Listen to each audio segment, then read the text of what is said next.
When you think about it, it must be a very strange thing. There you are, of course, the King, His Majesty the King, King Charles III, and you thought you'd done a reasonable job bringing up your youngest son. You know, you might have thought, well, there's one or two hiccups, and we've all found that out now, all thanks to the fact that Harry has exposed himself in his best-selling book, Spare.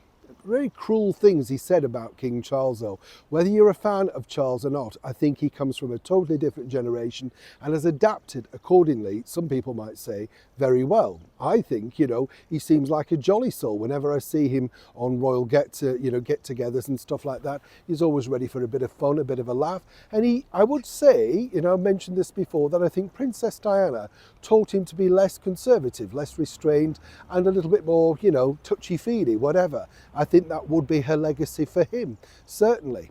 But it's fascinating to think, isn't it, that the sort of fallout with King Charles and his youngest son literally results in this. Let me explain. Right, today I'm not so bad, thank you. Yes, I'm glad you're asking about my cold. You're not, but you are now. Yes.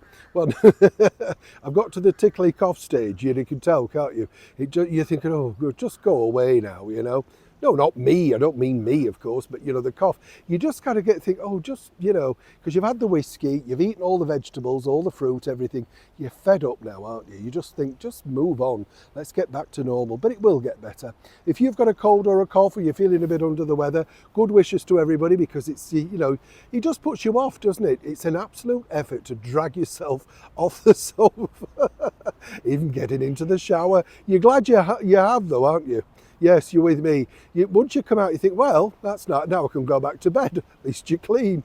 That's the thing, you see, with all that sort of stuff. Let's get back to your royal story of the day. You know, you came on this channel, you think, what have I clicked on, don't you? I can see. I like to share. This is the thing. You don't get this on the other channels, do you? What do you mean, thank goodness? No, but anyway, let's get back to your royal story. This, you see, is look at this picture.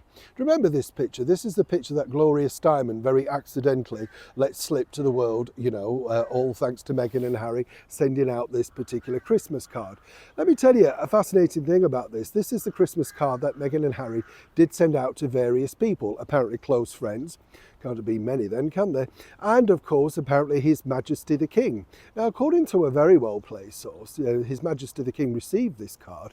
And remember, he doesn't see the grandchildren, only the snatches that you and I see on those Instagram stories and posts that Meghan, you know, has. There's no, whatever these royal experts tell you, there are no royal chats, no Zoom phone calls or talking to him on the phone. That is 100% made up. But they say it, but I know for a fact it's a lie, so don't believe it. But here's where it gets even more interesting. King Charles did receive this card from his youngest son and signed from Meghan as well. But in another level of cruelty, according to that source, and as ever we have to say allegedly, it was only signed to the King, not to Camilla.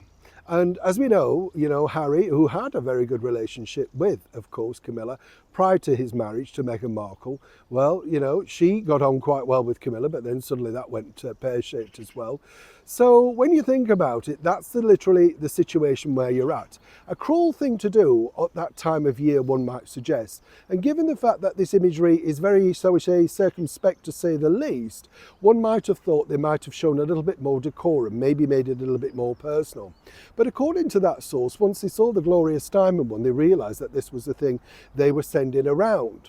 And as I said, whether Harry now gets on with Camilla or not, and he's been very, very disingenuous to her in his book Spare, let's not forget, she also tried her very best to help him through his most difficult times. But as ever with Harry, it's never his fault. And with Meghan, of course, she'll ride along with whatever story suits her best. And when you look at the card, you kind of think, really? Is this picture real? Either way, another slap in the teeth. Neil Sean, Kensington, London.